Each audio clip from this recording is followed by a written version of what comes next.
Western Spring Television. Ours it is.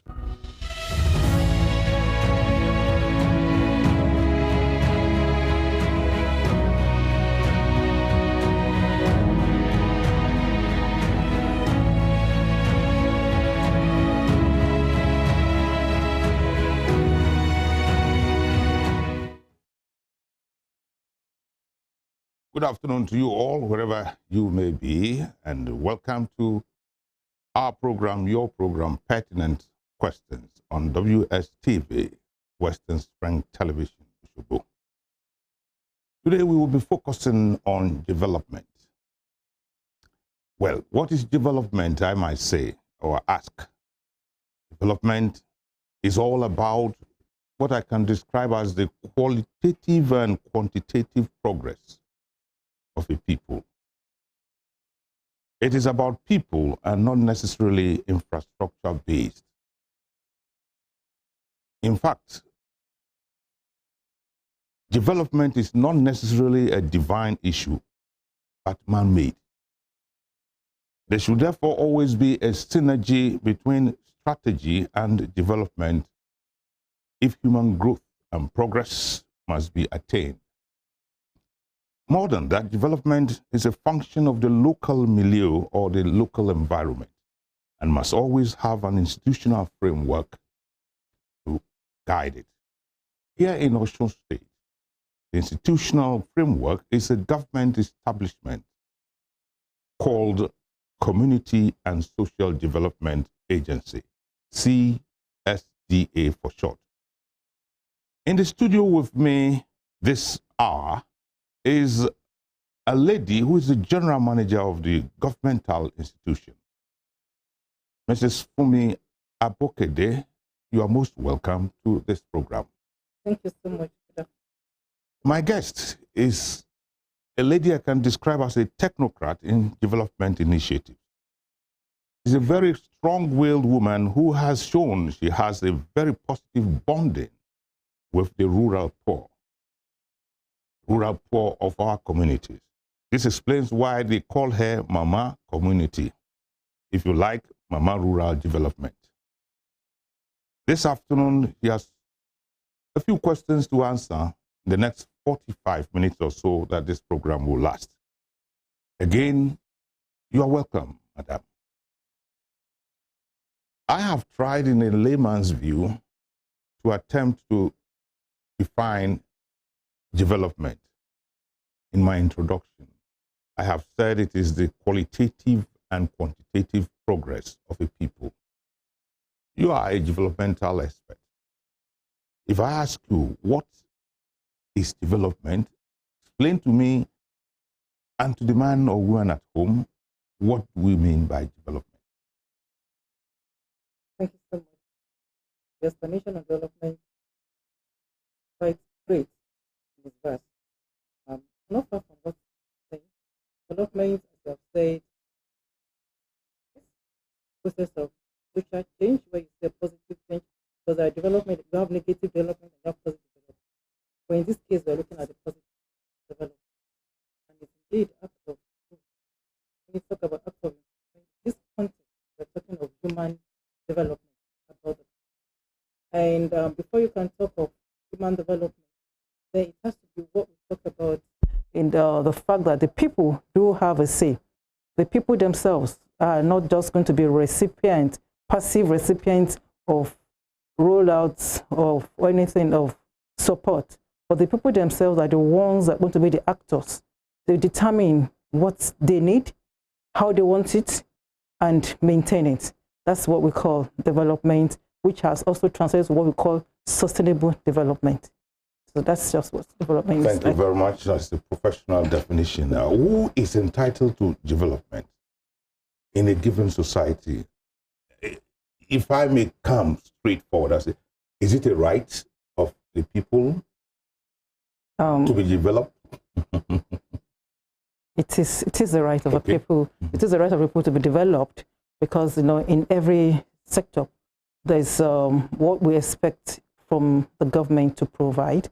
And therefore, the citizens are expectant and they have certain rights of what they should have.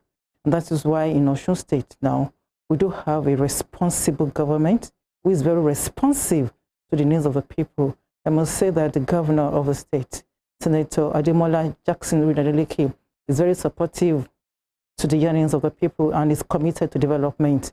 In January, when we told him about the need of the people, and he asked how much is needed, he gave everything that is needed to be used for funding. And that's a very, very great support to development in the state. And that's where we can see what is happening today, that we are seeing development going on in the communities. So you have said something that makes me bring a question I wanted to ask you much later. Yeah. You spoke of the governor giving you all you needed. So funding is not your problem, is it? But you know the needs of people, it's just infinite. Yes. So definitely needs, it's not always easy to meet all the time. So, but at least, humanly speaking, he has tried his best in the context of where we find ourselves now in this country. He has tried his best. Okay. I want to take the governor, not necessarily from the realm, but I want to substitute government. Yeah. Okay. What is the relationship between government and the people in the developmental process? Okay. The relationship between the government and the people is that definitely the government needs to provide an enabling environment for development to thrive. And that's and the government has its own organ that's responsible for development. And one of the organs is the agency, Commercial Development Agency, CSDA, that is also responsible for development at the community level as well as the rural development level, even to the hard-to-reach communities. That's the responsibility of the government to provide that enabling environment, which they have done for us in Osun CSDA. And that has made us to really go out to meet the communities. And the communities, in turn, have come to express their needs, because now it's demand-driven. It's not supply-driven. It's demand-driven. You wear the shoes, know where it pinches. It's the communities that know what they need. And they say this is what they need. We only facilitate them to the direction and prioritize their needs according to the limited funds that we have available. Oh, limited funds. Here we are at last. How do you facilitate development? Yes, but the process, it's in the first one is that the communities themselves must demand, must express their interest, and indeed they need development in the environment, because a community does not need development. There's no need for it. So they need to come first to express their own interest, that they need development. After that, we then go far to do what we call participatory rural appraisal, that we call PRA. In that process, that's what we call needs assessment, to know what the needs of the communities are. They will vote for it, because their needs can be unlimited, but then that's where we facilitate to know which one is the most pressing of the needs. Then it's prioritized. But then the money, and then again, there's what we always emphasize on: ownership of the project. So they must contribute what we call a certain amount of it, which is now 5%. They contribute. The government now provides the 95% to make the 100% for the funding. And you know, I said earlier on that a development that will be sustainable must involve the people from the bottom. And the approach utilizes what we call bottom-up approach. The communities themselves are the ones that are driving the process. So they are the ones that will also implement the project. We only fund and monitor to ensure that this project has been implemented as laid down. So they see themselves as stakeholders, relevant and very important stakeholders, and they own this project. They see it as theirs, they own it, and therefore it is sustainable. So that's the process in which it goes through. Good. Perhaps we will still find time to come to that if time permits. Okay. Your agency, if I can recall, some 5 years back, used to be called CSDP. Then it had a World Bank support. Does that still pertain in the circumstance, because I know you have gone through a change process? Is content and finance and your system of operation, do they remain the same? Okay, it's just trying to put things in the right perspective. The agency has always been there. It's Community Development Agency, but the project is Community and Social Development Project. So that's the project that was between 2009 and 2021. So again, the agency remains. The agency's name remains. It has not changed. It's just that the project, project is time bound. Yeah. It has a duration from 2009 to 2021. That was CSDP, which has ended. Another kind of intervention has come on board now, which is we call OSUN Cares. So again, the agency stands, different project or intervention comes. So that was the first project that the agency did. That was what made it more or less, the project was almost overshadowing the name of the agency. So it's the CSDP was just a project which has ended, but the agency stands. And now the agency is also now taking charge of another one, which is OSUN Cares, where we are just one of the delivery platform. There are 3 platforms on that OSUN Cares, but we are just one of those delivering platforms. Just one of them. Yes. This is what I wanted to find out. It used to be CSDP, as you have explained. The project still stands. Yeah. Now, in those days we used to know that the financing was between or amongst the World Bank, the federal government, and the state. Does it still remain so? It remains so. It remains so. So World Bank is still. Yeah, but the only difference now is that the state government is expected to fund first before the World Bank will now reimburse. Okay. So a state that does not fund will not get any reimbursement. Okay. And that's why I said many kudos to our governor, because he made money available. So the World Bank will have something to reimburse back on. Okay. Yes. I get it better now. Which is your supervising ministry, and what's the relationship? Every government organization, agency has a supervising ministry. Which is yours, and how has it been so far? The supervising ministry is Ministry of Rural Development and Community Affairs, and their role is oversight function, which they've been providing from time to time, and it's a very cordial relationship. What then is the relationship between you? Because you mentioned you wanted to, maybe you didn't, I didn't allow you to go through it. Maybe you tell us that you spoke of 3 different agencies or whatever programs that constitute it. You mentioned your own CSDP. Which are the remaining 2? Okay, for the OSUN Cares, like I said, there are 3 delivery platforms, and we have the coordinating units. Where the coordinating unit that coordinates the 3 delivery platforms. OSUN CSD is one of it, which we call the ALAP 1.4. And we have the other delivery platform, which is FADAMA, that's focused on agriculture and the farmers. And then we have the 3rd one, which is labor-intensive public works, LIPW. It focuses on the very vulnerable, the chronic, where you have cash transfer that is done to those ones, yes. What then is your relationship with, if any at all, with RAMP? Okay, RAMP, what RAMP does is, RAMP is on, as its name says, Rural Access Mobility Project. So, well, when we get to a place and the communities are demanding for road, and then we refer it to RAMP, there's always room for referral. So we refer them to RAMP. So RAMP does that. And on the OSUN Cares, the Cares now, the CSDP had about 8 sectors that it intervened. For the OSUN Cares, only 3 sectors that the intervention is going to: water, health, and education. Unlike the time when it was CSDP, where we had socio-economic, transport, environment, that is not there. So if any communities now ask us anything about road or transport, then it's referred to RAMP. Yes. Okay. You spoke about 3 delivery platforms now. CSDP, CSDA, LIPW, and FADAMA. Yeah. Is there any synergy amongst these 3, or you standalone mentality, or do you have a relationship? Yeah, well, it's not really a standalone kind of a thing. We have every of those delivery platforms has their own kind of goal of what to mean. They have their target of what to mean. But at the end of the day, again, we still have a coordinating unit that coordinates all what we do, and then put the reports together under OSUN State. You spoke of ownership. That's where I want you to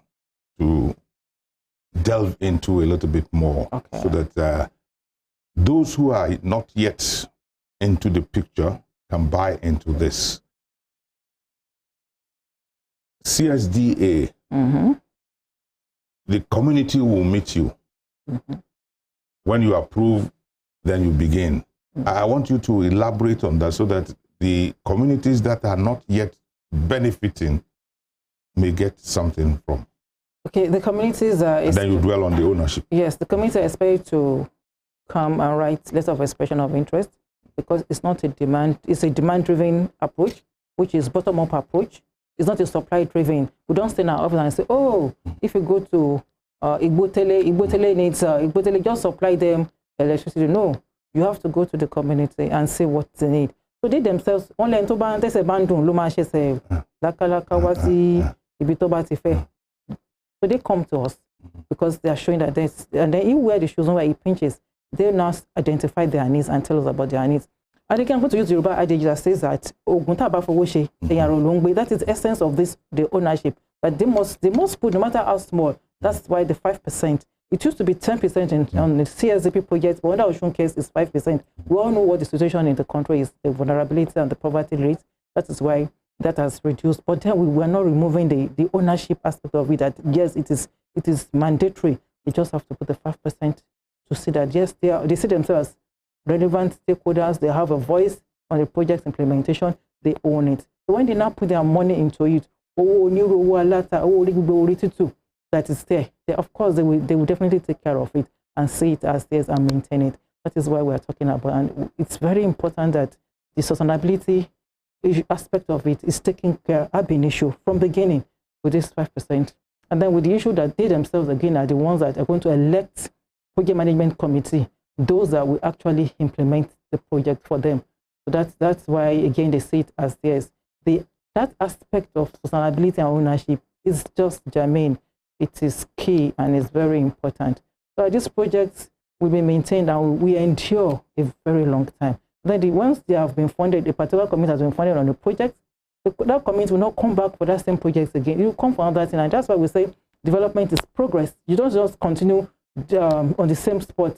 You move. You have been funded on water, then let the water be sustained. Then the next thing is you ask for maybe health center. Then that's the way your community will grow and develop and have all the necessary amenities required, particularly in the rural communities, because again, we're looking at a situation where we don't want rural urban migration. No, the rural community should have what necessary amenities so they can be done. And remember, Osun State is an agrarian community where we need our farmers to be at the rural community. So definitely, what necessary things that they need to be provided for them. And that is what the CSA is trying to do. Good. Ownership, I'm still on ownership. Yeah. And what mechanism do you or have you put in place? Because you finish the program, you say it is theirs. Yes. And if time does not permit, you are not likely to go there. What mechanism have you put in place to checkmate excesses of the rural people, misuse, etc., etc.? Is it during and after? After you have commissioned. Okay, after it has been commissioned, they have the maintenance committee. That's part of it. They have the maintenance committee. And so the maintenance committee is scheduled with responsibility of maintaining the project. And then the projects are not just left like that. There's in order to ensure that this is maintained, we do have some kind of annual activity that we do, that we move around and see these communities that have benefited, see how there are some kind of guidelines that we look at it to see, okay, are they maintaining their project well? If they are maintaining it well, just kind of motivation. Then they are being awarded. There was a year, I remember when this community, Ola, got the best community in maintenance. So that's just to make sure that kind of a motivation for communities to maintain their project. So they look forward to it and say, okay, I want to be the best community on sustainability. So that's some kind of mechanism that is being put on ground. Yeah. Sanctions for those who misuse the facility. Any? Yes, there are sanctions. That has happened. I'm not going to mention the communities and I'm not going to mention the local government. For some of those communities that did not maintain their project as they should be, the local government was sanctioned. The entire local government was sanctioned. For some years, they never benefited from the project. So therefore, there was that pressure on them. Communities from the local government that did not benefit, made pressure on the communities that did not maintain. So that forced them to really maintain the project. So yes, there are sanctions. It's not only the community that will be sanctioned, the entire local government will be sanctioned. ABOKEDE.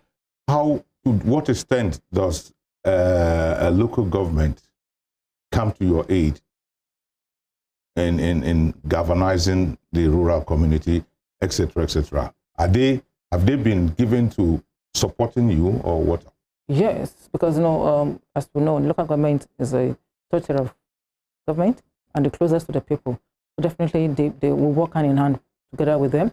And before we approve any project, the local government must recommend to us that yes, this project, it's in line with their own development plans in the local government. That is when we approve. And they also sign kind of a letter of undertaking for us. If it's going to be an health center, they will write a letter of agreement to us that yes, they will provide the staff available for them and drugs available for them. If it's school, they also sign and tell us a kind of an MOU sign with us that they're going to make teachers and teaching aids available in the school for us. So that's the relationship we have with local government to ensure that the functionality of this project also, they have their own role to play. We will soon go on break. Okay. But before we do so, I want to ask this question. What are some of the challenges that over the years you have noticed the human being is pathologically, I don't want to use any difficult word. What are some of the challenges that your organization has seen in the process of bringing or facilitating development to these rural communities? Thank you very much. Some of these things, the Yoruba says that so once they have been funded, you see that at times they tend to behave funny. And in the process, when they tend to behave funny, we already have our sanctions on ground and we have people that put sanction on it. So once we see that they're derailing from the way they're supposed to implement the project, we have what we call the People's Court or People's Court Consultative Forum that we refer them to. And these ones that they have the power because they have been elected by the different communities. So they have the power to actually bring sanction on those who are not following the rules, the guidelines of the project implementation. So that we have been able to find a way of to bring sanity into the system. So therefore, from us in the OSUN CSA communities, they already know that one, that there's no way, if you don't mean business, you don't want to really implement projects, then there's no bujebudano in the CSA, yes. Well, I have been discussing with the general manager of CSDA. We've been talking development at the community level. This ends the first part of our presentation. There will be a short break and we will return to come to the program again and look at what they have been doing in the past 6 months.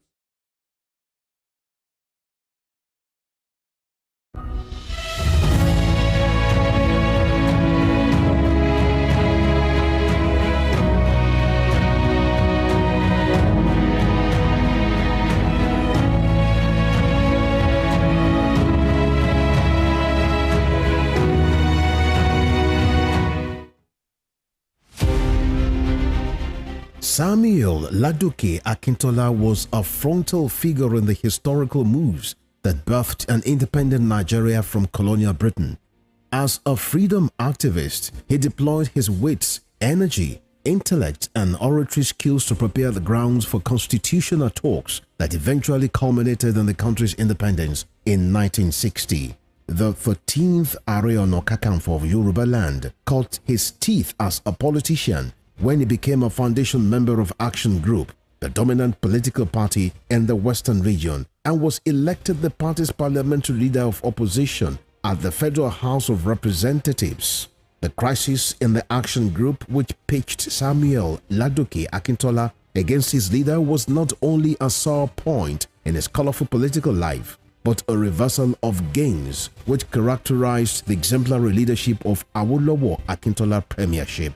23 years after his death, Oyo State University of Technology Ogbomosho was renamed Samuel Ladoke Akintola University of Technology to keep his memory alive.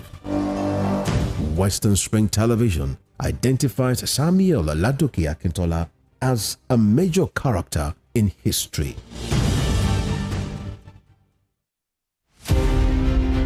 Dramatist, playwright, and icon of Yoruba thematic arts, Duro Ladipo was born December 18, 1931 in Osogbo, southwest Nigeria. His clergyman father christened him Timothy. His other names, Duro Dola, Duro Shomo, Duro Rike, reflected his persona and the circumstances that surrounded his birth. The legendary stage actor had in several public fora identified himself as one of the greatest abikus born to die in this world. Family records reveal how he was born and died 13 times. The intertwining names he bore thus lent credence to his spiritism. Duro Ladipo was one of the best known and world-acclaimed Yoruba dramatists to emerge from post-colonial Africa. His notable works Obakoso, Obawaja and Morimi took him beyond Africa to several parts of the world. By the time Duro Ladipo died on 11 March 1978, the Nigeria's first cultural ambassador had acquired a towering image as an artist whose works adorned the frontage of Trenchard Hall, University of Ibadan. Western Spring Television identifies Duro Ladipo as a major character in history.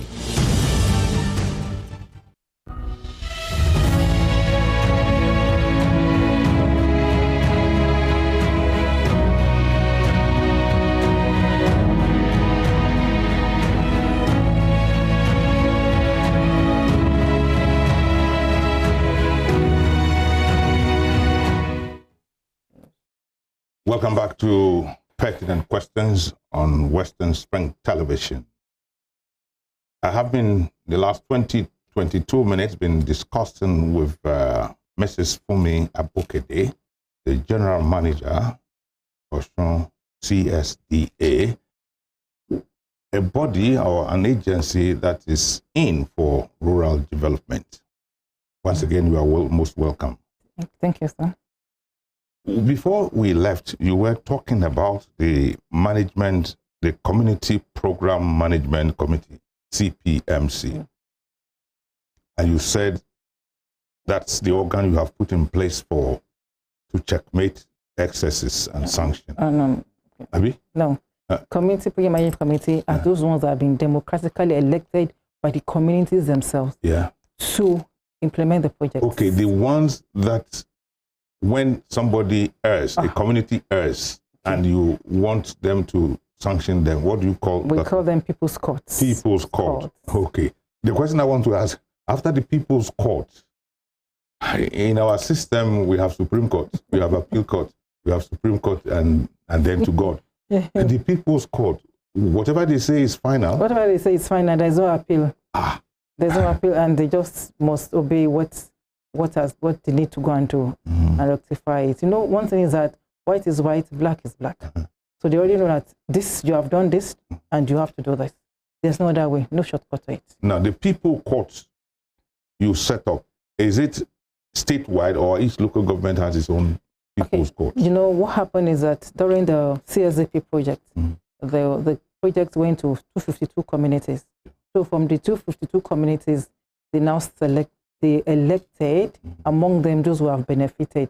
So at the end of the day, we have 11 members committee in this People's Court. So that's the representative of all those that have benefited from the project. So they also already know the process.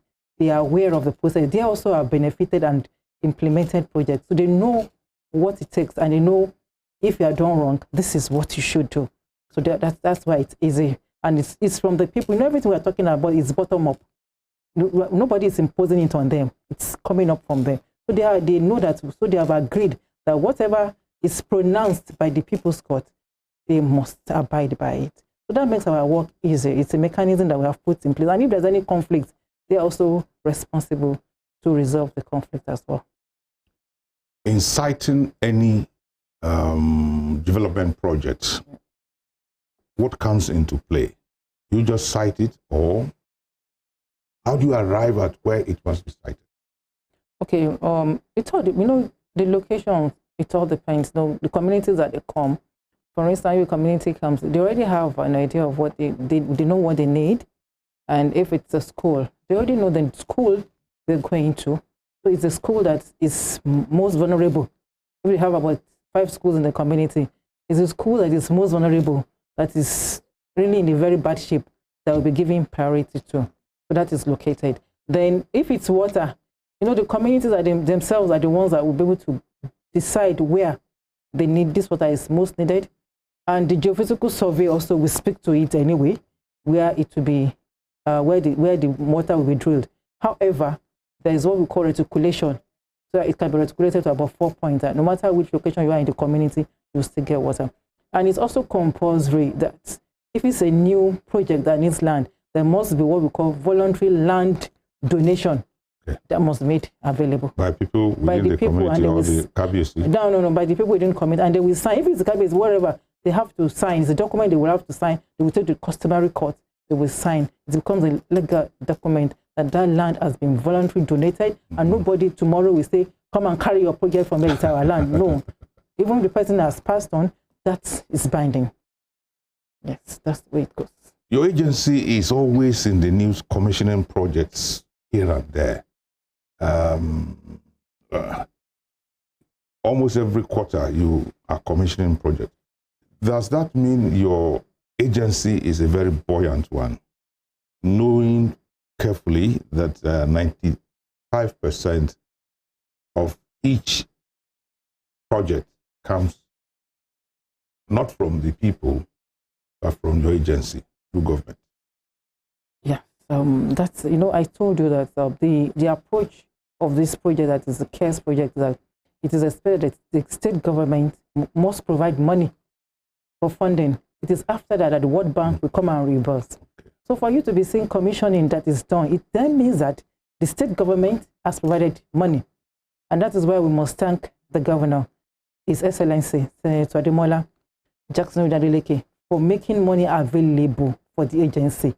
That is why we can see commissioning going on. If not, there will be nothing. So we thank him. That's why we say that is possible. And because, again, the people also themselves are responsive. They are also in need of development. They also have expressed their need, and they have come for it. And since they are in need of it, it's not like you're supplying them. They are demanding for it. Immediately, they follow through the process, and they ensure that the implementation is done timely with quality, without joking with the quality of the project. So they know because they need it. So the timely it is, the better for them. And that's why we're saying that it is happening as it is happening in the state today. Improvements in the development of the people, and in particularly human development of the people. Those that don't have school now, they have better schools. For instance, OKEDE, the first batch of commissioning, OKEDE or the Umai school, OKEDE was there. They didn't have a good laboratory. And you know, if you're into science, you don't have laboratory. Well, why will your performance be in science? So now, I'm sure that now, subsequently, OKEDE students will be getting good performance in their science. If you look at Otakpete school, Methodist school, this school was built 1896, 127 years ago. That school never had any touch of any renovation on it, not until this administration, and that has been done. A complete overhauling of the school has been done. It's a two-story. Two-story building, 127 years ago. Now you can say it now. We are in a very good shape and in very good order. The other one also was Odayenka. Odayenka is kind of hard to reach community in Rewole. The school was built 43 years ago. Never had any touch of any rehabilitation or renovation whatsoever, not until this administration. And that also has been done. So that is where the commissioning is going on around Ago, which is farm settlement, where most of our farm producers are coming from. They have access now. They have access to borehole water, and then three borehole water in Site 1 and Site 2. Of course, the commissioning is also happening there. Arimoro High School, Elisha East, is also having good laboratory. Before the roof had been blown off, nothing. But now, so I'm sure with this, with all this intervention, I believe there will be improvements in the educational standard and performance of the students in the state. So ditto for the water that we're also having, that people are having access to safe, potable water. People will be healthy and they'll be able to go to their farms. And of course, it will by and large improve the livelihoods of the people. One is always very glad to acknowledge the level of intervention quickly, sometimes 2 months, 3 months, and you are done with it. What brings about this zeal? Yeah, you know, one of the things is that, okay, the staff and the management of the CSD themselves, we are all passionate about development, we are committed to it, and the people themselves too are also ready and responsive to key into development. Then overall, there's the enabling environment provided by the state government, provided by the governor for OSUN CSDA to thrive and to perform. That is why we are saying what we are saying today. If there's no enabling environment, there's nothing we can do. If there's no money, well, even if we are willing and there's no money, what can we do? But then because the funding is available and then the enabling environment is there, the motivation is there. That is why we are saying what we are saying today in Osun State. The people in the rural area called you Mama Community. Some in English they will say Madam Rural Development. What brought about this, and do you enjoy it yourself? Yeah, well, one of the things that has brought about it is because, again, they have known me in that direction, that I'm passionate about community development. I like to see positive changes in the lives of the people, right? So that's why they call me Mama Community. That it's okay, I like it because that's my own area. They call me rural development. Yes, like I told you, that it is very necessary that the rural-urban migration should be discouraged. And through this project, that is also helping to discourage it. So, of course, I'm kind of an advocate of rural development. I believe that if the infrastructures are there in the rural areas, what will people come and do in the urban centers? And moreover, Osun State is an agrarian community. It's better for people to be in the rural community so that they can be doing the farm work very well for us. And one thing again I've not even mentioned is I want to talk about the persons with disabilities. There is what we call inclusiveness in this development. Social inclusion has also taken place. Nobody is left behind in Osun State. The persons with disabilities, they also have their own project which they have done. There's people with spinal cord group injury now. They have access to mobility aid as well as medical materials to keep them going and making them healthy. There's also the health center, empowerment center at Jonapit area where they are also acquiring skills. The deaf group are not left behind. Neither it's a blind group left behind in this project that you have seen, even the commissioning that was done between April and September. So overall, I can say that Osun State is doing well, and we are moving well in the area of development, human development, as it concerns Osun CSDA. Yes, indeed, you are moving, and everybody can see because everywhere we see it.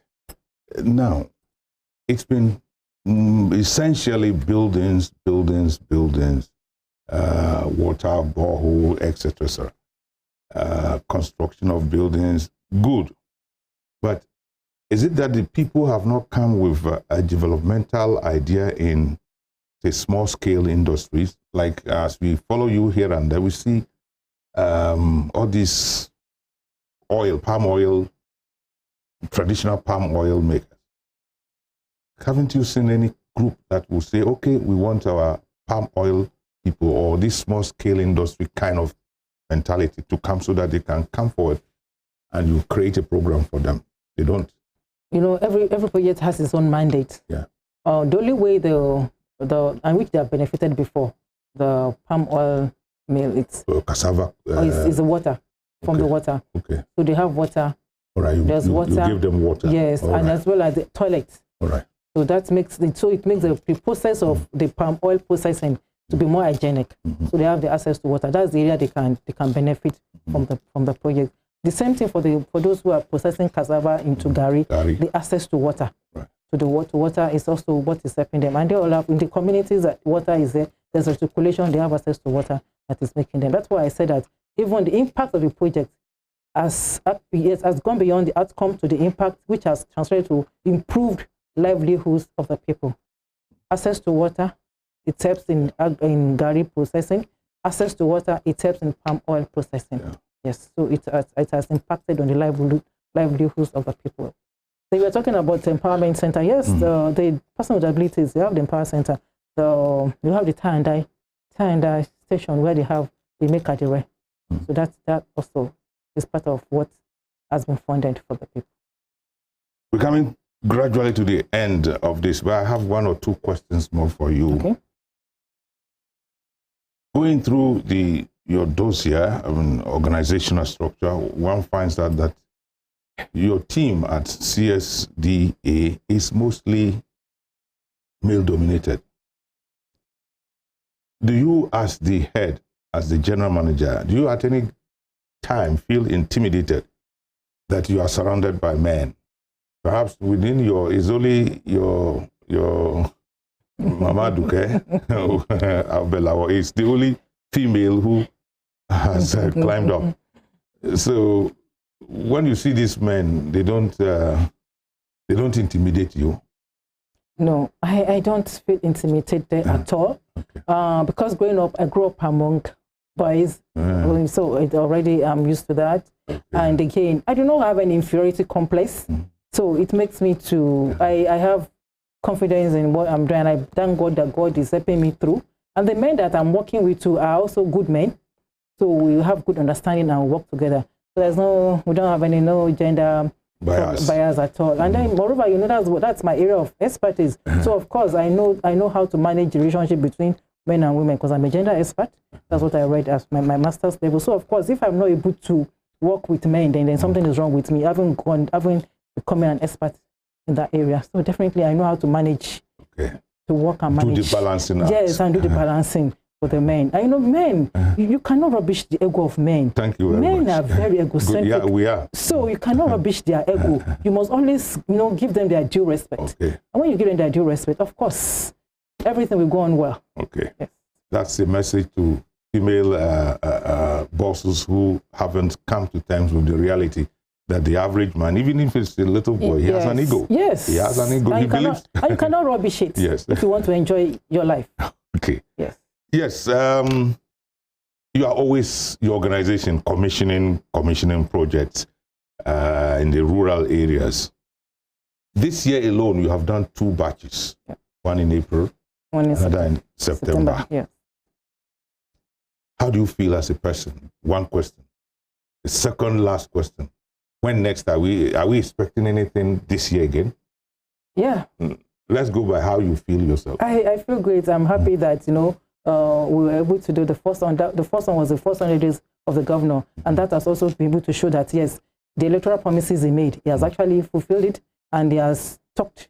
He's not only talking, but he has worked his promises to the people. And we can see infrastructure development about that. So again, I'm great. I'm happy that the agency has helped the governor in achieving his 5-point development agenda. That's great. And going forward again, we'll continue to see that we contribute to the achievement of the 5-point agenda of the Mr. Governor. So by God's grace, hopefully, by the grace of God, December we should be able to look for another commissioning by the grace of God. December. By the grace of God. We are not going to take you up on it, but we are going to look forward to it coming. Yes. No, we won't take because it has to do with funding. Yes, all things being equal. Yes. Yes. I like to really, really thank you for finding time to be here. Yes, thank you. It's my pleasure. I only put a message to you on Friday that I would need you here on Monday, and you have made it. Okay. I certainly appreciate it. Thank you so much. And we look forward to the December date. By God's grace. And after which we might also, I said we might, also invite you to come and do some expository. Thank you. I thank you so much as well. Thank you. It's very supportive for us. Thank you. In the last 45 minutes or so, we have been in a very homely chat with a development expert, the general manager, OSUN CSDA, an organization that is essentially set up for the development of the rural area. Her name is Mrs. FUNMI ABOKEDE. That's been our show for today. We will see again in due course. I'd like to thank you in appreciating her and appreciating each and every one of you who have tuned in. Thank you very much. Until we meet again, goodbye for now. I am Adetoyeshe Shittu ALAMU, your anchor for this